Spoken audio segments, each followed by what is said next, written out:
এই তো একটা পাখির বাসা।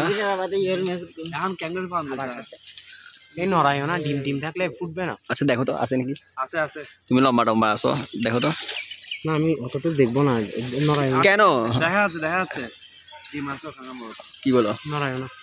তো গাইস, পাখির বাসা দেখার পরে আমরা আবার পুকুরে পঞ্চমবারের মতো জাল দিলাম। এই যে আপনাদের দেখার সুবিধার্থে আমি এই ভিডিওটা কিছুটা ফাস্ট করে দিয়েছি, যেহেতু লম্বা ভিডিও। এই যে জালটা তোলা হলো পারে। প্রতিবারের মতো এবারও ওই যে ছোট যেগুলো পাঙ্গাস মাছ চাষের জন্য দেওয়া হয়েছে সেইগুলো উঠতেছিল। মূলত আমাদের টার্গেট ছিল এখানে একটা বড় শোল মাছ ছিল, ওটা আর কিছু কই মাছ।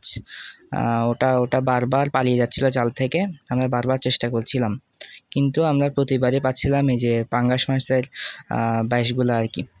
এই যে দেখুন, আমি ওই পারে, আমি আর আমাদের বিশু কাকা, জাতীয় কাকা। তো একটু ভিউ দেওয়ার চেষ্টা করলাম। আপনাদের সবার প্রিয় দেবাঞ্জন দাদা এখানে মাছ খুঁজছিল পারে পারে। কই মাছ তো পারে থাকে, তো ওই যে কাদার মধ্যে ওখানে দেখছিল। এই যে বিশু কাকা একটা পেলো, বড় সাইজের, বিগ সাইজের একটা কই মাছ, ওটা পাড়ের দিকে ছুড়ে দিল। তারপর দেবাঞ্জন দাদা এসে সেটা নিয়ে ওই যে বালতির মধ্যে রাখলো আর কি। ওই বালতিতে অলরেডি 3-4টার মতো কই মাছ ছিল। তারপর আমরা পুনরায় আবার নেমে গেলাম পুকুরে। পুকুরের ওই পারে আমি আর দেবাঞ্জন দাদা খুঁজছিলাম কই মাছ। এইদিকে আমাদের বিশু কাকা জাল দিয়ে জালটা চারদিক থেকে একটু গুছিয়ে দিচ্ছিল আর কি, যাতে করে মাছ পালিয়ে যেতে না পারে। ওদিকে আমি আর দেবাঞ্জন দাদা আর একটা জাল নিয়ে ট্রাই করছিলাম মাছ পাওয়ার। এভাবে আমরা চেষ্টা চালিয়ে যাচ্ছিলাম ওই যে আমাদের টার্গেট, অর্থাৎ শোল মাছটার জন্য আর কি। প্রথমত একটা গজার মাছ পেয়েছি, আপনাদেরকে দেখিয়েছিলাম। এখন আরেকটা এখানে বড় একটা শোল আছে, মা শোলটা আর কি, ওটা খোঁজার চেষ্টা করছি। সাথে থাকুন সবাই।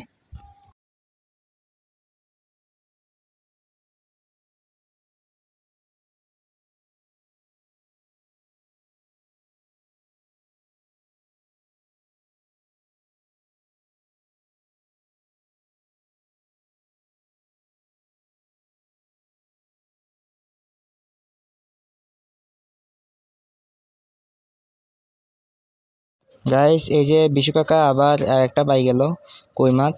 আমাদের এই পুকুরটাতে মূলত প্রচুর পরিমাণে কই মাছ, শোল মাছ অর্থাৎ রাক্ষসী মাছগুলো বেশি।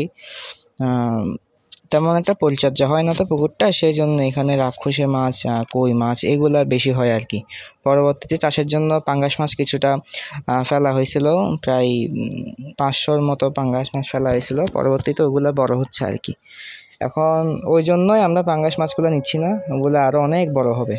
এখনও ওগুলার বয়স ধরতে গেলে 2 থেকে 3 মাস মিনিমাম। এগুলো আমাদের চিন্তা আছে প্রায় 10 থেকে 12 মাস, অর্থাৎ 1 বছর হওয়ার পরে আমরা এগুলো ধরবো আর কি, বড় হওয়ার পরে। এই যে আমরা আমাদের চেষ্টা বারবার চালিয়ে যাচ্ছিলাম সবাই মিলে।